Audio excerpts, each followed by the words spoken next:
नमस्कार, मी रोहिणी तुमचं सर्वांचं मनःपूर्वक स्वागत करते आपल्या चॅनल मराठी तडकामध्ये.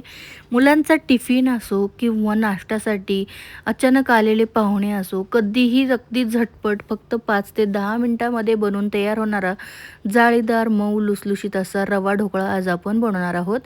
त्यासाठी 1 कप रवा घेतलेला आहे. हा बारीक रवा आहे, याला 0 नंबरचा रवा म्हणतात.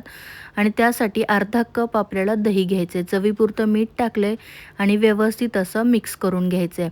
रवा आणि दह्याचं प्रमाण थोडं कमी जास्त झालं तरीही चालतं, काहीच हरकत नाही. आणि दही नको असेल तर ताकाचा वापर इथं तुम्ही करू शकता. लागेल तसतसं पाणी टाकून आपल्याला याला छान असं भिजवून घ्यायचं आहे. या पद्धतीने मिश्रण जे आहे ते मी भिजवून घेतलं आहे.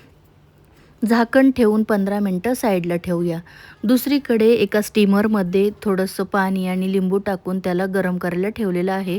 ढोकळ्याच्या प्लेटला आपल्याला तेलने छान असं ब्रश करून घ्यायचं आहे. त्याला पण साईडला ठेवून द्यायचं आहे. यासोबत खाण्यासाठी चटणी बनवूया. चटणीसाठी कोथिंबीर, पुदिना, जास्त कोथिंबीर घ्यायची, त्याच्या अर्धा पुदिना घ्यायचा, 3 हिरव्या मिरच्या, थोडंसं आलं, चवीपुरतं मीठ टाकायचं आहे, जिरे टाकायचे, 1 मूठ भरून भाजके डाळ म्हणजे डाळवं टाकायचे, काळं मीठ टाकले, चाट मसाला टाकलाय आणि 7 ते 8 बर्फाचे तुकडे टाकून मस्त अशी चटणी बारीक करून घ्यायची.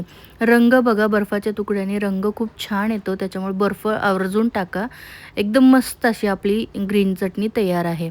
आता हे जे मिश्रण आहे तेही छान असं फुललेलं आहे आणि घट्टही झालेलं आहे. आता यामध्ये थोडंसं पाणी टाकायचं आहे, कन्सिस्टन्सी ॲडजस्ट करायची आणि पाव चमचा आपल्याला खाण्याचा सोडा टाकायचा आहे आणि त्यावर 1-2 चमचे मी पाणी टाकले आणि व्यवस्थित असं मिक्स करून घेतलं आहे. इथं तुम्ही बघू शकताय पीठ असं मस्त फुललेलं आहे. त्यामध्ये बबल्स तयार झालेली आहेत. आता या स्टेजला वेळ घालवायचा नाही. लगेचच आपल्याला हे जे मिश्रण आहे ते ज्या प्लेटला आपण तेल लावून घेतलं होतं त्यामध्ये टाकून घ्यायचं आहे. व्यवस्थित असं पसरवून घ्यायचं आहे. सर्व मिश्रण मी यामध्ये टाकलेलं आहे आणि 1-2 वेळेस अशा प्रकारे हलवून घेतलं म्हणजे एअर बबल असतील ते निघून जातील. वरून थोडंसं लाल मिरची पावडर टाकले, त्याने दिसायला खूप छान दिसतं. तुम्ही मिरे पावडरसुद्धा टाकू शकता. झाकण ठेवून 15 मिनटं आपल्याला हे स्टीम करून घ्यायचं आहे.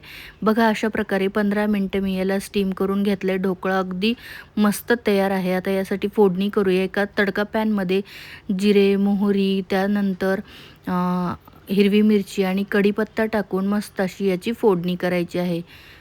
सॉरी, जिरे टाकले नाही, फक्त मोहरीचीच फोडणी इथं मी केलेली आहे. आता ही जी फोडणी आहे ती आपल्या ढोकळ्यावर पसरवून घ्यायची आहे. मिरच्या थोड्या लांब लांब कापून टाकल्या की ते खायला खूप छान लागतात. आणि ढोकळा थंड झाला की त्याला आपल्याला कापून घ्यायचं आहे. तुमच्या आवडत्या शेपमध्ये तुम्ही याला कापू शकता. जर मुलांच्या टिफिनसाठी देत असाल तर वेगवेगळ्या शेपचे जे कटर असतील त्याच्याने सुद्धा कट करून देऊ शकता, म्हणजे मुलांना अगदी आवडतीलही आणि ते आवडीने खातीलही.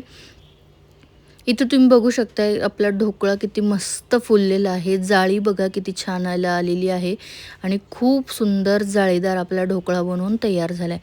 हार्डली 15 मिनटं लागतात ह्या सगळ्या प्रोसिजरला आणि ढोकळा जो आहे तो एकदम तयार होतो. सुपर सॉफ्ट बनतो.